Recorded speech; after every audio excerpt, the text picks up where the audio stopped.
I was missing you. I was totally missing you. There was an element missing, and it was you. Yes. So I had to come out here this afternoon to say hi to my peeps, to see how you're getting along, to see if you've been missing me like I've been missing you. Right, and my mind is wandering back to something that happened to me, and I thought I wanted to share with you tonight. Yes. So it's story time. Put your hand up if you want to hear a story. Put down your hands. You're going to hear a story whether you want to hear it or not. That's what I came for. I want to tell you a story. Right, so this now was while I was in Jamaica. Yes. So then I was a saleswoman. I mean, I've always loved sales. From the time I dashed out of the classroom, I got into sales, and I just think my personality just fits in with the whole meeting and greeting people, and I like to mark the service. All right, so then I sold life insurance. So I was possibly on my way to one of my clients. I'm driving down the road, and I'm not going to lie to you.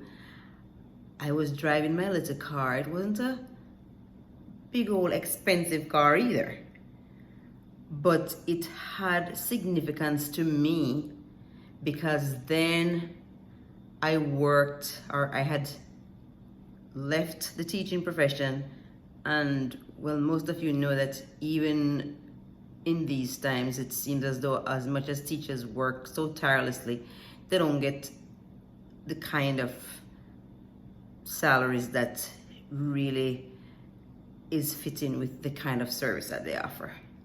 So Jamaica was no different. At that time, I got a measly salary, and that's maybe half the reason why I dashed out into life insurance sales, because even though that was commissions paid, I mean, the sky was the limit. So I could excel. I could do much better, and well, I was always up for a challenge. So I took the challenge. So I got out into sales. So this particular day, I was driving down the Lacovia Road. If you're Jamaican, you'll kind of have an idea of what I'm talking about. It's a long stretch of road, it's not very congested. Well, it depends on the time of day, maybe. So I am driving, and as I am approaching, it just seems to me like there is this person who is getting out of the line of traffic, and I'm thinking, why would that person be getting out of the line? Because there is not going to be enough space for the two of us. And maybe that's kind of like just how I started to process the thing. And then everything started to happen really very fast.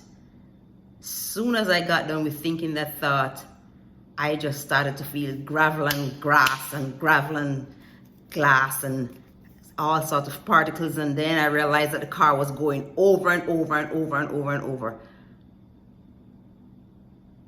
Oh my goodness. Did you hear what I just said? My car overturned. When I tell you, it's like I just imagine myself like a pig in a barrel, and I was going over and over and over. I was going over and over and over. I don't know if I lost consciousness, I don't know. I don't know how long I stayed there either. But I know for sure that I picked myself up out of the rubble, and when the gentleman who had come to see what could have been left or what could have been spared, I saw the frightened look on his face, I knew he was thinking, oh my God, am I seeing a ghost or is this for real? Because I'm telling you, see, after the incident, and a couple of days went by and I got a chance to look at the car, I'm telling you, the only way that I could describe that wreck, the car was as though it was chewed. Bitten into many small bites. Crumpled beyond recognition. I mean, people cried when they gathered at the scene. People cried when they saw the wreck in the yard. People cried like a funeral. Because nobody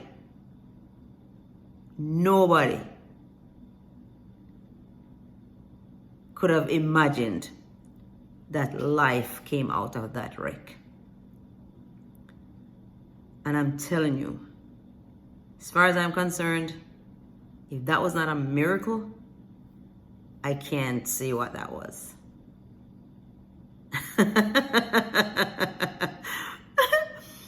So I tell you, when I laugh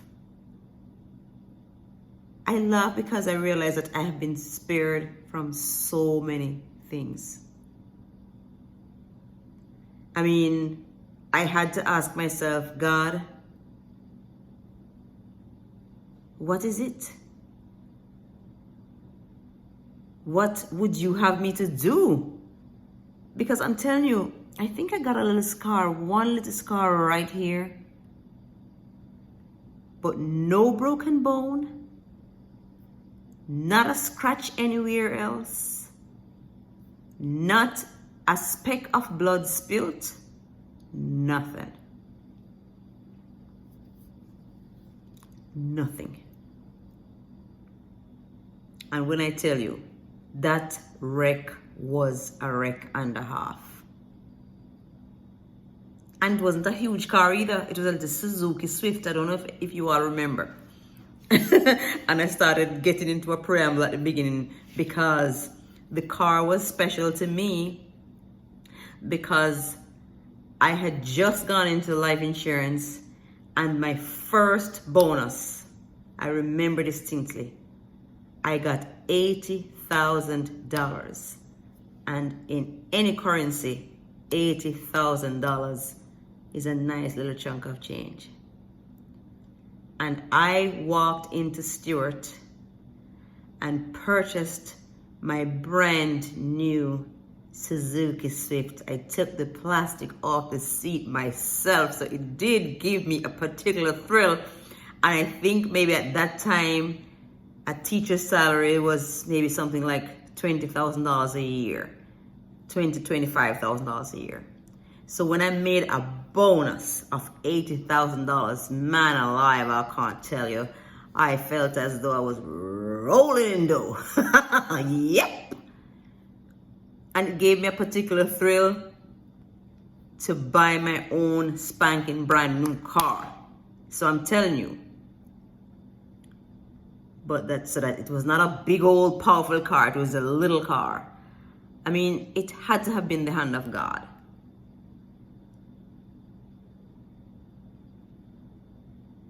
And so because I've constantly felt as though I was protected, I was always felt as though irrespective of what situation I got into, God would make a way of escape for me.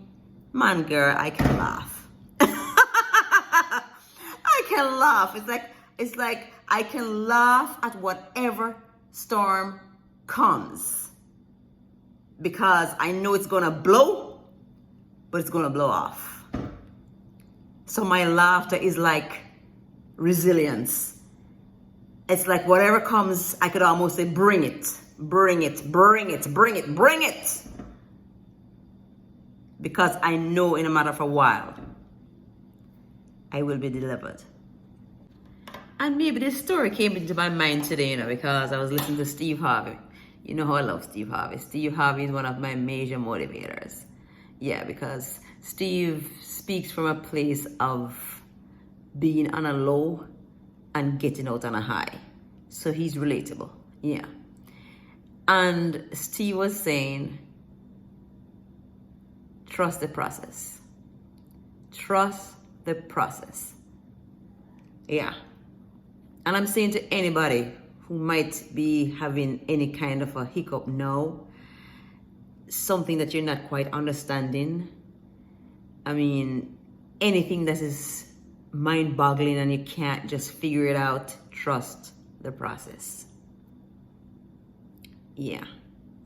Because God does not bring you to a situation that He can't bring you out of. You have to trust the process. Yeah.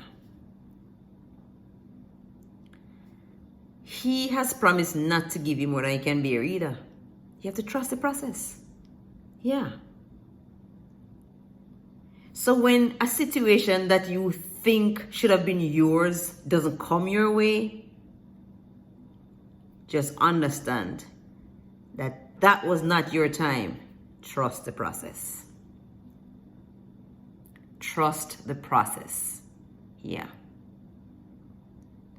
And as he was saying, as I always know, if you always knew what would happen in the future, chaos. This world couldn't hold you. No. So you have to trust the process. Yes. And I'm telling you, if it's a case that you're running around with limes, make lemonade. Make some good lemonade and get a laugh in the process. Get a laugh while you trust the process. I'm telling you. Because as night follows day, this too will pass.